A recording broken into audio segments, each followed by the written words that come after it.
بینەرانی دەنگی ئەمریکا سڵاو و ڕێز خۆشحاڵم لە گفتوگۆیەکی تایبەتدا دێمەوە خزمەتتان. گفتوگۆی ئەمڕۆمان لەگەڵ کاک عومەر ئێلی خانزادە جێگری سکرتێری گشتی کۆمەڵەی شۆڕژگیری زەحمەتکێشانی کوردستانی ئێران. سڵاو کاک عومەر، کاتۆ باش؟ سپاس بۆ ئێوە و سلااو لە خۆشحاڵم بۆ ئەو دەرفەتە. بیسەرانی دەنجی ئەمریکا. سپاس دەکەم. دۆخەکە ئێستا چۆنە بینی؟ من لەگەڵ بەشێکی تر لە بەرپرس و سەرکردەکانی حزبەکانی ڕۆژهەڵاتی کوردستان گفتوگۆم کردووە. ئەو ئومێدەی کە هەبوو لە ڕۆژانی سەرەتای جەنگ ئێستا بە جۆرێک لە جۆرەکان بەو شێوەیە نەماوە. چی گۆڕاوە؟ من لەم وایە گۆڕانکاریەک پێش نەهاتووە. بلەخەرە کۆماری ئیسلامی ئێران بۆتە هۆی ئەوە شەڕێکی ماڵوێران کرد داسەپێ و عامیلەکەشی ڕژیمی جمهوری ئیسلامیە و لەو شەڕەش معلومە خەڵک زیان دەکا، بەڵام دۆڕاوی ئەسلی شەڕەکە کۆماری ئیسلامی ئێرانە. بلەو دەڕۆژە شەڕەشدا من لەو بڕواایەدام کەوە دەرکەوت کە ئێران زۆر لاوازە، ڕاستە موشک داوێ، درۆنی هەیە و شەرم کوێرم ناپارێزمی دەست پێ کردووە، بەڵام بە هەموو ئەوانەوە دڵنیام ئەو دۆخە شکستی کۆماری ئیسلامی ئێرانی پێوێت. جیالەوە خەڵکی ئێران پێیان خۆشە ئەو ڕژیمە بڕوخێ دژین گورەی خەڵک زیادی کردووە و کەمی نەکردووە. لە کوردستانی ئێران خەڵک ئامادەژی هەموو جۆرە بەر هەڵسکاریەکیان هەیە و هێرشە سەربازیەکانیش بۆ سەر ئێران زیادی کردووە. تا ئێستا 5,000 شوێنیان لە ئێران بردمان کردووە ئەمریکا و ئیسرائیل و ئەوەی کە دەیبینین هێزی دەریاییەکەی نقم بووە و هێزی بەرگری ئاسمانیەکەی تەواو تێکشکاوە. ئەوەی هەیە درۆن و موشەکە کە ئەویش کەم ماوەتەوە و من لەو بڕواایەدام کە شەڕ وەختێک کۆتایی دێ کە کۆماری ئیسلامی ئێران نەما بێ، غەیری ئەوە چارەیەکیان نییە. من معلوماتم نییە، بەڵام ئەوە لێکدانەوەیە بەهۆی ئەوە کە کۆماری ئیسلامی ئەگەر لەو شەڕەجیانی ساڵم بەرێتە دەرێ و ساغ دەربچێ، هەموو وڵاتانی ناوچەکە لە ژێر مەترسیدان ئێران زۆر بەهێزتر دەبێت. پرۆکسیەکانی لە هەموو جەیەک و هێزەنیا بەتیەکانی ئەوی پێ دەڵین پرۆکسی لە هەموو جەیەک بەهێز دەبن، بە قودرەت دەبن و لەو بڕواایدانیم کە شەڕ بەبێ گۆڕانکاری جددی لە کۆماری ئیسلامیدا کۆتایی بێت. باشە. لە ماوەی ڕابردووشدا شەڕی 12 ڕۆژە هەبوو. پێش ئەوەش حزبەکانی ڕۆژهەڵاتی کوردستان بە جۆرێک لە جۆرەکان لە یەکتر نزیک بوونەتەوە، گفتوگۆیان کردووە، بەڵام هیچ کات نەگەشتۆتە ئەو ئاستی وەکو ئێستا کۆماری ئیسلامی خۆ ڕژێمی ئێران ئەوەندە توند هاتۆتە سەرخەت و ئەوەندە هەڕەشە لە حیزبەکانی ڕۆژهەڵاتی کوردستانەکە. ئەمە دەرەنجامی چییە؟ پێش شەڕی 12 ڕۆژەش هێرش کراوەتە سەر ئێمە، پێش شەڕی 12 ڕۆژەش و پێش ئەو شەڕەش هێرشی درۆنیمان بۆ کراوە، هێرشی موشەکیمان بۆ کراوە لەو ساڵانەدا و هەموو زەختی خۆشی خستە سەر کە ئێمە لە کوردستانی عێراق هەڵقنێ و پەیوەندیمان لەگەڵ هەرێمی کوردستان بپچڕێنێ و لە هیچ شتێک درێغی نەکردووە. ئێستاش لەو دەرفەتەدا بیان و دروست دەکا بۆ خۆی خەریکە هێزەکانی لەسەر سنوور زیاد دەکا. هێرشی بۆ سەر هەرێمی کوردستان لە سلێمانی و لە هەولێر کردووە و لە هەموو جەیەک لەدا و دەستگاکانی هەرێم دەدا و خەڵکی سیویل دەگرێتە ئامانج درۆژ دەکات دەڵک هێزەکانی کوردستانی ئێران هێزیان هێناوەتە سەر سنوورەکە. لە حاڵێکدا هێزی ئێمە لەوێ بڵێ حزبەکانی ڕۆژهەڵاتی کوردستان هیچ کاتێک بیانۆ نەبوونە بۆ کۆماری ئیسلامی کە هێرش بکاتە سەر هەرێمی کوردستان. خێر بیانوو بوون. کۆماری ئیسلامی حیزبەکانی کوردستانی ڕۆژهەڵاتی کردوتە بیانوو بۆ ئەوەی کە تجایەتی ئەو هەرێمە بکە. ئەوەیە. بەڵام ئێمە بەڵە مەترسی هین بۆ کۆماری ئیسلامی، بەڵام مەترسیەکەمان ئەوەندە پێشمەرگە نییە کە ئەوڕۆکە لە هەرێمی کوردستاندا نیشتەجێن، بەڵکە مەترسی ئێمە هی ئەو خەڵکەیە لە ناوەیە. ڕۆژهەڵات کوردستانی ڕۆژهەڵات ئاخێزگەی شۆڕشی ژنژیان ئازادی بووە و ئێمە 20 ساڵ و 30 ساڵە هێزی پێشمەرگەمان نەچوێتەوە، بەڵام بربەرەکانەی جددیمان کردووە. ئێستاش کوردستان سەنگەری پتە و زیندوو بەهێزی دژی جمهوری ئیسلامیە لە هەموو ئێراندا باشە ئێوە لە پۆزیسیۆنی کوردیش سویتان پۆزیسیۆنێکی بەهێزە لە ناوخۆی حزبەکانی ڕۆژهڵاتی کوردستان چیان پێ ئەکرێت لەم دۆخەدا ئێمە هەموو شتێکمان پێ دەکرێت خەڵکمان دەگەڵا هەموو شتێک بەڵام با گریمانەیەک دانێن ئێستا لێرەدا جەنگ وەستە دۆخی حیزبەکانی ڕۆژهڵاتی کوردستان چۆنە بێ و لە ناوخۆ بە تەمای چین بزوتنەوەی کوردی ڕۆژهەڵات لە پێش ئەو جەنگەوە بووە 47 ساڵەوە بزوتنەوە هەیە ئالترناتیوی هەیە دوای جەنگەکەش هەر بەردەوامە ئەو جەنگەش ڕژیمی کۆماری ئیسلامی لاواز دەکە و ئێمەشکەل خۆمان لەو دۆخە وەردەگری هیچ فەرقی ئەگەر لەسەر هەمان گریمانە ئێمە شتێکمان دەست پێ نەکردو بە شەڕەوە تا ئەگەر شەرتەوە بوو دوای شەرتەواویکی باش ئەگەر لەسەر هەمان گریمانە قسە بکەین ئەگەر شەڕ لێرەدا وەستا چارەنووسی حزبەکان ڕۆژهڵاتی کوردستان لە باشوور یاخود هەرێمی کوردستان چیە بێ شەر من پێم وانە لێرەدا بوەستێ دوای ئەوەش چارەنووسی ئێمە چارەنووسی ئێمە دەگەڵ خەڵکی خۆمان دیاری دەکرێت خەڵکی ئێمە ئامادەیە و ئێمە نەمەنویستووە کوردستان بەبێ سیاسەتی خۆی چێتە شەڕێکەوە کە ببێتە سووتمان و ئەوەش ناکەین ئێمە بەرنامە و سیاسەتی خۆمان لەباری نیزامی لەباری سیاسی هەیە بە دژی جمهوری ئیسلامی لە هەر پشتیوانیەکی نێمنەتەوەی کەڵک وەردەگرین و لە هەر کێشە و گرفتێک کە ئەو ڕژیمە دەیبێ ئێمەش کەڵک وەردەگرین لە کەلەبەرەکانی کە لە ناوچەدا پێکاتوە کەڵک وەردەگرین مافی خۆشمانە بزوتنەوەی کوردی لە ڕۆژهەڵات لە هەموو کەلەبەرەکانی لە ناوچە ئەو کەلەبەرانەی بینی کۆماری ئیسلامی و دنیای دەرەوە بەگشتی دروست بووە دەگەڵ ڕۆژاوا دروست بووە حەق خۆمانە کەڵچ خۆمان وەردەگرین و من پێم وانە کە شەڕ لێرە کۆتایی بێ ئێرانێکی زلهێز و سەرکەوتوو ببینین بەڵکە بپێچەوانە ئێرانێکی دۆڕا و شکست خواردوو و خەڵکی خۆی دژیەتی و ئەوە دەبینین ممکنە شەر کۆتایی بێ وەختە ئێران تەسلیم بێ تا ئێستاژ وا دەڵن تا ئێستاش دنیای دەرەوات بە تەوری واقعی ئێمە گوێمان لەو قسانە نەبێت دنیای دەرەوە چێچی دەڵێ هەر ڕۆژە جاری وایە بە تاکتیک قسە دەکەن جاری وایە قسەیە کە دەگەڵ قسەی دوێنێ ناخوێنێتەوە بەڵام مەسلەی ئەسلی ئەوەیە جیهان تازە ناتوانێت مەترسی ئێران قبول بکە ئەو هێلانە زەردەواڵەیە تازە تێک چووە ینی قسە لەسەر هەر قسە لەسەر هەرێمی کوردستان بکەین لەماوەیە بینین لە دوای بەتایبەتی چەند ڕۆژی ڕابردوو یاخود دەتوانم بڵم لە ماوەی ئەم هەفتەیەدا هێرشی گروپەکانی بەرەی مقاومە بۆ سەر هەرێمی کوردستان زیادی کردو زۆربەی هێرشانە ئەکرێ گروپەکانی بەرەی مقاومەت لە عێراق و ئەو هێرشانەشی کە ئەکرێتە سەر ئێوە زۆربەی زۆری ئەو درۆنانن کە لە عێراقەوە دێن بۆچی کێشە ئێوە لەگەڵ گروپی بەرەی مقاومەیە چییە؟ ئێمە کێشەیەکمان دەگەڵ ئەوان نیە ئەوان کێشیان دەگەڵ ئێمە هەیە ئەوان پرۆکسی جمهوری ئیسلامی بەشێک لە دەوڵەتی عێراق بەشێکە لە کۆماری ئیسلامی ئێران وە دەبێ خۆیانی لێ جیاکەنەوە دەنا تووشی شەر دەبن عێراق تووشی شەر دەبێت ینی تێوەگلانی عێراق لەو شەڕە بەهۆی ئەو گروپە تون ئاژۆیانەی کە لە عێراق هەن بەڵایە بۆ خودی عێراق بەڵایە بۆ سەروەری عێراق و بەڵایە بۆ هەموو شتێک من دڵنیام لەوەشدا ئەوان توش کێشە دەبن وەک حیزبوڵڵا لوبنانی توش کێشە کردو و لێشیان داون لە گروپە پرۆکسیەکان و تند ئاژۆکان و عێراق دراوە هەرو هەموو شەوێ هێرشانەکرێتە سەر پێت وایە ئێستا مەترسیەکە یاخود ئەمریکا و ئیسرائیل درکیان بەوە کردووە کە لە هەمان کاتە کە هێرشەکرێتە سەر ئێران گروپەکانی بەرەی مقاومە شەکرێنە ئامانج لە عێراق پێت وانێت جۆرێک مەترسی هەبوو خۆ ئامادەکردن هەبوو لەلایەنە و گروپانە بۆ هێرشکردنە سەر هەرێمی کوردستان بە هاتنی کۆماری ئیسلامی ڕۆژهەڵاتی ناوەڕاست ئاڵوگۆڕی گەورەی تێدا بوو ڕواڵەتیی دیکەی گرت ئێستاش بە لە ناوچوون و کەسبوونی جمهوری ئیسلامی و بەروخانی جمهوری ئیسلامی هەموو ڕۆژهەڵاتی ناوەڕاست و بەتایبەت عێراق دەگۆڕدرێ هەروەک چۆن لوبنان گۆڕاوە مەبەستم لەوە بوو ئەگەر ئەو هێرشانە نەکرایە سەران گروپەکانی بەرەی مقاومە نیەتی هێرشکردنیان نەبوو وەسەر هەرێمی کوردستان بە دڵنیایی هەمیشە بوویانە بۆ مەگەر هێرشیان نەکردووە بۆ مەگەر هەمیشە لایەنێک نەبوون کە بە دژی هەرێمی کوردستان و بە دژی بەرژەوەندیەکانی هەرێمی کوردستان کار بکەن معلومە ئەوە بوون هەروە بووە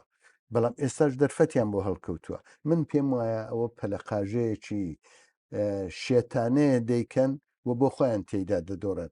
زیان بە هەرێمی کوردستان دەگەێنن هەرێمی کوردستانیش کە واردی شەڕ و کێشە و ئەوە نەبووە سای دەکا خۆی لێلادا حەولی ئەوەیە خۆی لێلادا بە بڕوای من کارێکی باش دەکە باشە چاوەڕوانی ئێوە لە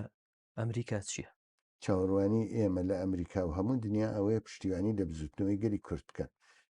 پشتیوانی لە داخوازیەکانی گەلی کورد بکەن تا ئێستا کردویانە؟ تا ئێستا ئێمە پەیوەندیمان لە مێژە هەیە بە قسە بووە بەڵام بەکردەوە دەبێ ئەوە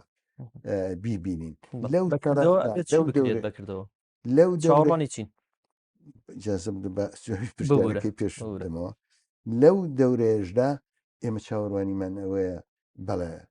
خەڵکەکەمان پارێزراو بێ قبولی بکەن ئێمە سیاست و بەرژەوەندی خۆمان هەیە و ئەگەر داهاتووی ئێراندا دەڕژێتەوە کورد دەورێکی گەورە و گرنگی دەبێت کە ئێمە دموکراسیمان دەوێ و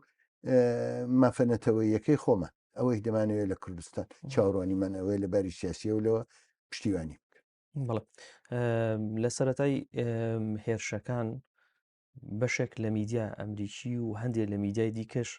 بە جۆرێک لە جۆرەکان گۆمەکان شڵەژان و باسییان لەوە کرد کە مۆساد و دەستگا ئەمریکانی ئیسرائیل پاڵپشتی کوردەکەن لە ڕووی چەک و پاڵپشتی دارایی و جۆرێک لەو قسانە کرا ئەمە تا چەند بە زیانی حیزبەکانی ڕۆژهڵاتی کوردستان شکایەوە بینیمان دواتر هێرشەکان زیاتر بوون و هەندێک لە میدیاکانی ناوچەکەیش هێرشی زۆر توندیان دەست پێکرد بۆ سەر کورد خراپیان کردووە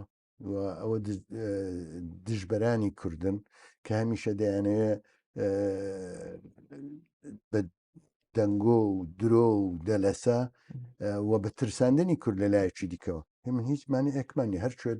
پشتیوانی ئێمە دەکا سربەخۆی خۆمان پارێزرێ ئەمریکایە ئیسرائیلە ئەوروپایە عەرەبە تورکیە هیچ مشکلێکمان نییە لەگەڵەوە ئێمە دەستێوەردان لە سیاسەتی خۆمان بە زیان دەزانین و ئێمە نبینە پاشکۆی هیچ هێزێک دۆست دەبین هاواهنگ دەبین بەڵام پاشکۆی کەس نبین ئەو هەواڵانی کە بڵاو کرایەوە پێتوانێت جۆرێک بوو لە لێدان لە ئەو پرۆسەی کە سەرۆک ترامپ دەستی پێکردووە ناخۆ دژایەتی کردنی ئەو پرۆسەیە معلومە وڵاتانی ناوچەکەش دەترسێنن تورکیەش دەترسێنن کە ئۆگای کوردستانی ئێران ئازاد دەبێ و کورد خۆی ئامادە کردو دەیەوێ بچێتە باکوور ئێمە هیچ دەخالەتێک لە هیچ بەشێکی دیکەی کوردستاندا ناکەین و خوازیاری ئەوەین هیچ بەشێکیکەی کوردستانیش بە حکوومەتێک کە لەوێ هەیە لەو بەشەی کوردستان بە هێزە سیاسیەکانیەوە دەخالت نەکەن ئەگەر پشتیوان نین دەخالەتێکی دیکە نەکەن و ئێمە مەسەلەنانەکە بۆ هەرێمی کوردستان ئێمە بەرژەوەندەکانی ئەوانمان پاراستووە لەو دەورەیەدا لە زۆر شت ئێمە دەستمان ڕاگرتووە و بە حەقیقیشی دەزانین ئەوانیش لە ژێر گوشاری ئێراندان لە ژێر گوشاری عێراقدان بە هەمان شێوە چۆن ئێمە بەرژەوەندی کوردستانی عێراق دەپارێزین چاوەڕوانیمان ئەوەیە کە هەرێمی کوردستانی ژەوە پارێزێ چاوەڕوانیمانەوەی دەوڵەتی عێراقیش دەخالت نەکات لە نێو ئێراندا چاوەڕوانیمانەوەی تورکیەش هەروە باشە چۆن بوو بڕیارتاندا بچنە نێو هاوپەیمانی حیزبە کوردستانەکانی ئێرانەوە کە پێشتر 5 حیزب بوون بە ئێوە بوون بە 6 حیزب ئەو بڕیارە چۆن بوو ئێمە لە پێشووتریشدا کتومانە ڕاگەیانەکەمان زۆر ڕۆشنە هەموو بناغە و پلتفۆرمی ئەو کە بۆ خۆشیان کتویانە لە بەیانێکدا کە دەریان کردو کۆمەڵە دەورێکی گەورەی هەبوو ئێمە مەسلەمانەوە بوو 3-4 پرسی سەرەکی بوو دەبوو ئەوانە بچێتە بواری کردەیەوە و تەوافق بکەین دەچێتە بواری کردەیەوە یەکیان یەکخستنی هێزی پێشمەرگە لە ئێستاوە هاواهەنگکردنی تا یەخستنی هێزی پێشمەرگە ئێمە بە یەک هێزی پێشمەرگە لەبێ بچینەوە و هێزی پێشمەرگەیە کە کوردستان دەپارێزێ هێزی حیزبی نییە ئەوە یەکی ساڵە لە باشووری کوردستان نەتوانرا ئەو بکرێت بەڵێن لێرانی دووەمەکە بەڵمجا ئەو وەختە جوابی سوالەکەی جەنافتم تاوە دوو هەمیش ئەوەیە کە ئێمە کوردستانی داهاتوو تا دەورەی ڕزگار بوون و خەڵک بە ئیرادەی خۆی دەنگ دەدا چۆن ئیدارە بکرێ تا ئەو وەختە دەبێت توافقمان بێ هەم لەگەڵ خۆمان پێکەوە هەم لەگەڵ ئەو چالاگوانانە و ئەو خەڵکەی لە ناوەوەن کوردستان نابێ هەر حیزبە و هەر لایەنە بۆ خۆی بەشێک بڕدا و جۆرێک سیاسەتی بێ ئێمە ئابووری کوردستان چی لێدێ ئەو هەموو کانگا و مادەن و ئەوە چی لێ دێ دەبێت تەوافق و پرەنسیپمان بێ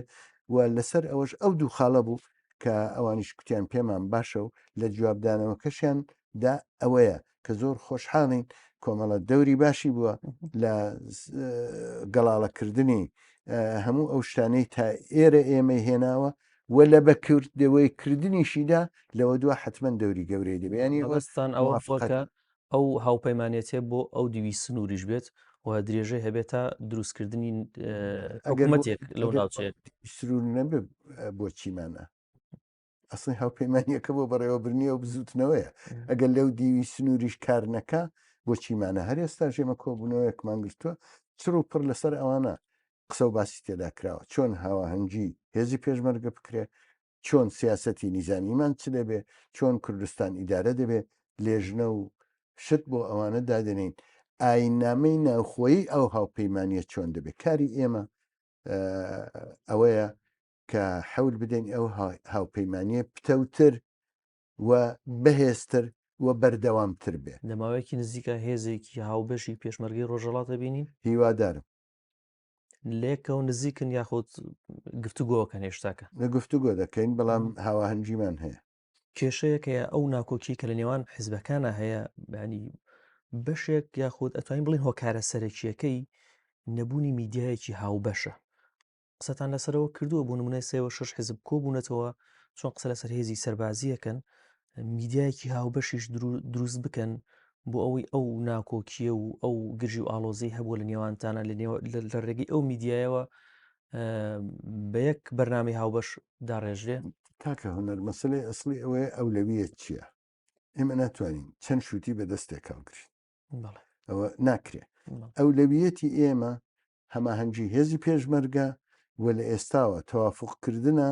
بۆ ئیدارەی هاوبەشی کوردستان تووشی ئەو وەزعە دەبین ئێمە دڵنیاین ئەو ڕژیمە دەڕوا و دڵنیاشین پازدە ڕۆژی کە مانجێکی کەس چوار مانجیکەیە هەرچی ئەوە ناتوانێت ئینسان بۆ حەوادیسی وا گەورە زەمانێک دیاری بکە بەڵام دڵنیام ڕوتی ڕووداوەکان بەرەو ئەوە دەچێت ئەو دوو پرسە پرسی سەرەکی ئێمەیە و ئەگەر لەسەر ئەو دوانە موافق بیت کاری میدیاییش ئاسانترە پێکەوە بیکەین پەیوەندی لەگەڵ وڵاتان و یەکدەنگ بوون لەگەڵ لەباری دیپلۆماسیشەوە ئاسانترە باش ڕژێمی ئێران کێشەیەکی زۆری لەگەڵ وڵاتانی کەنداوە هەبوو ئەو ئێستاش ئەبینرێت چۆن هێرشەکاتە سەر کویت بەحراین ئیمارات سعودیە ئەو وڵاتانی دیکە کورد لە داهاتووە بیری لەوە کردووەتەوە پەیوەندیکی باش لەگەڵ وڵاتانی کەنداوە دروستکات ئێمە هەمیشە خوازیاری پەیوەندی بووین لەگەڵ هەموو وڵاتانی دراوسێ و دەخالەتیش لە ناو خۆی ئەوان و هیچ شتێکدا ناکەین ئەوە ئەوانن دەبێ بەوە بگەن کورد هێزێکە لە ئێراندا بە بڕوای من دەوری سەرەکی هەیە لە ئینسیجامی داهاتوی ئێران بۆ نەتەوەکانی ئێران وڵاتێکی فرێنەتەوەیە و هەموو چاویان لە کووردا بەلوچیش عەرەبیش ئازەریش و ئێمە خوازیە پەیوەندی دۆستانەمان هەیە دەگەڵیان و بۆیە بزوتنەوەی کوردی کە بزوتنەوەیکی چالاک و بەردەوام بووە و بزوتنەوەی کە جەماوەری بووەتەوە پەیوەندی حیزبەکان و جەماوەر پێکەوە پەیوەندێکی چڕوپڕە تەبیعیە لەسەر هەموو نەتەوەکانی دیکەش کار دەکا یعنی ئەوە لەو بارەوە لەباری دموکراسی خوازیەوە کوردستان 47 ساڵە حولی داوە بۆ پلۆرالیزم بۆ دموکراسی بۆ سێکۆلاریزم بۆ فرەچەشنی زۆربەی ئێرانیش ئەویان پێ باشە بۆیە کوردستان سەنگەرێکی بەهێزە لە هەر ئاڵوگۆڕێکی ئێراندا ئێمەش دەمان هەوێ لە ساحەی سیاسی ئێرانیشدا چالاک بین بە پێی وەزنێک کە هەمانە ئێمە بە پێی نفوسمان لە حکوومەتێکی داهاتووی ئێرانیشدا دەبێ نوێنەرمان بێ لە پارلمان دەبێ نوێنەرمان بێ لە دەوڵەت دەبێ نوێنەرمان بێ لە ئیدارەی ئەو وڵاتە و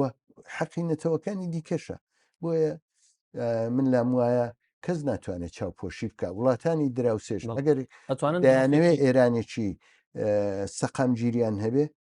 دەبێ پەیوەندی خۆیان لەگەڵ بزوتنەوەی کورد ڕابگرن و پتەوی بکەن و وەک دۆست چاوی لێ ینی ئەتانەوێت ئەو دۆخی کە ئێستا لە باشووری کوردستانە لە هەرێمی کوردستانێ هاو شێوەی ئەوە لە ڕۆژ هەڵاتی کوردستانیش شتێکی لەو شێوەیە دروست بێ پێم وایە کوردستان هەم ئەو وڵاتانەی کە تێیدایە بەسەریدا دابەش کراوە هەم لەباری فەرهەنگ و کولتور و بزوتنەوەکان فەرقیان هەیە تایبەتمەندی خۆی هەیە هەر شوێن حیزبەکانیش فەرقیان هەیە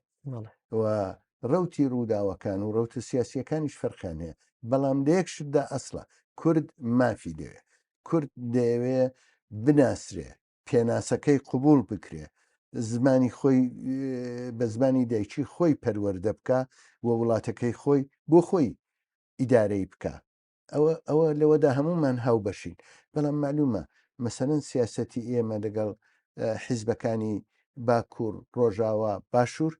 معلومە تەفاوەتی هەیە معلومە ئەلانەکە ڕۆژاوا باکوور نییە وەک باشوور نییە معلومە تەفاوت دەبێت بەڵام یەک شتی دیکە لە ڕۆژهەڵاتدا هەیە ئەوی ژەوێ من دڵنیام بزوتنەوەی کوردی ڕۆژهەڵات وە ڕزگاری نەتەوەی لە ڕۆژهەڵاتدا دەوری گەورەی دەبێ و پارسەنگ لە بزوتنەوەی کوردیدا دەگۆڕێ وەشتی نوێشی پێدەبێت وەک هەموو لە مێژوەکەیدا هەروە بوو هەتا ئێستا زۆر باشە کاکومەر ئەوەی من بیستمە ئێوە داوای دروستکردنی ناوچەیەکی جەفرینتان کردو لە ڕۆژهڵاتی کوردستان ئەمە بڕیاری هاوپەیمانێتیەکەیە یاخود ئەبینم هەندێک لە سەرکردەکان جیابەجیا قسە لەسەرەوەکەن بڕیارەکە بریاری هاوپەیمانی یاخود هەر جیابەجیاەوەی ئێستا دەبینم ئێران خۆ هێزی هەوایی نەماوە دژەفرینی چی ڕەنگەوە بۆ داهاتوو بێ پرسیەکەیە بەڵە جااو بۆ خۆشیان خەریکن دەیکەن من بۆ داوایان لێ بکەم بۆ خۆشیان خەریکن درۆنەکانی ئێرانی شتێک دەشتێنن ئەمباری درۆنەکانیشیان تێک دەشتێنن هەموو شتێکچکە دەکەن لە کوردستانی ئێران وەک ئەو دەمی کوردستانی عێراق شەڕەکە فەرقی هەیە وڵاتەکەش فەرقی هەیە ئەوەیە کە بە زۆنێکی دژەفریندا بنێن ئێران خەریکە دەڕوخێ چێ داینێ ئەو شەرە بۆ خۆیان هەموو وڵاتانی کەندا و هەموو پێگەکانی ئەمریکا و ئەوانە کەوتونەتە بەر ڕهێڵەی موشک دەبێ ئەوە نەمێنێ معلومە ئەوە تەنیا لەسەر داوای ئێمە نییە بۆ خۆشیان ئەوە دروستە یعنی ئەو داوایەکی تایبەتی نییە دژەفرینمان لە هەرێمی کوردستان بۆ دروستکەندە و بەشەی ئێمە هەموو ئێرانە بۆ هەموو شتێک ئێمە هەر پشتیوانیەکی خارجی کە بتوانێت گەلەکەمان بپارێزێ دیفاعی لێ دەکەین و پێمان باش سەباز لەسەر جموجولی هێزی پێشمەرگی ڕۆژهەڵاتەکرا و چوونەوە بۆ ڕۆژهەڵاتی کوردستان پرسیارێک هەیە خەڵک زۆر بە سادەیەکە پێشمەرگە بۆ ناچێتەوە یعنی ئەم جموجوڵە بۆ وەستە یاخود خەڵک هەر زۆر بە سادەی و پرسیارەکە هێزی پێشمەرگی ڕۆژهەڵات چاوەڕوانی چییە؟ خەڵک هێزی پێشمەرگەی ڕۆژهەڵات پەیوەندی هەیە لەگەڵ بزوتنەوەکە هێزێکە و خەباتی چەکداری مەدانێکە لەو بزوتنەوەیە ئێمە ناتوانین مەدانێک بۆ کارخین و مەدانێککەدان هێزی پێشمەرگەی کوردستان هەر وەختێک بجوڵە لەگەڵ ڕاپەڕین و بزوتنەوەی جەماوەری لە کوردستانی ئێرانیش بەرەو ڕووی دەبێت تای تەرازوو وەزئی واقعی ببینین ئێمە ئامادەجیمان لەم بابەتەوە هەیە و زۆربەی هێزی ئەوەی پێی بڵێ هێزی پێشمەرگە و بۆ دوجار لە ناوەی کوردستانە تا لە دەرەوە هەرەوە نییە ئەو پێشمەرگانەی ئێستا هەنوو لە باشوور و ئەوانە لە باز شوێنێک جێگیرن بە هەزاران بەدایان هزار خەڵکی کوردستانی ئێران ئامادەی پێشمەرگایەتی و ئامادەی ڕاپەڕینە بیر لەبێت لەوە بکەینەوە بابزین هەلو مەرجەکە چ مەودایەک وە چی ئیمکانێک بۆ ئێمە دەرەخسێنێ بەڵام قسەکەم ئەوەیە هیچ هەلێک لە دەست نەدەی هیچ ویستم هەمان پرسیار بکەم کوردی ڕۆژهڵاتی حیزبەکانی ڕۆژهڵاتی کوردستان هەل و دەرفەتی لەمە باشتیان دەستکەوتووە نەخێر ئێمەش لە دەستی نادێ زۆر باشە سپاس عمەر ئێلیخان زادە جێگری سکرتێری گشتی کۆمەڵی شۆڕژگێری زەحمەتکێشانی کوردستانی ئێران سپاس بۆ ئەو دەرفەتە بژیت بینەران سپاس تام کاتە لەگەڵمان بوون ماڵاوە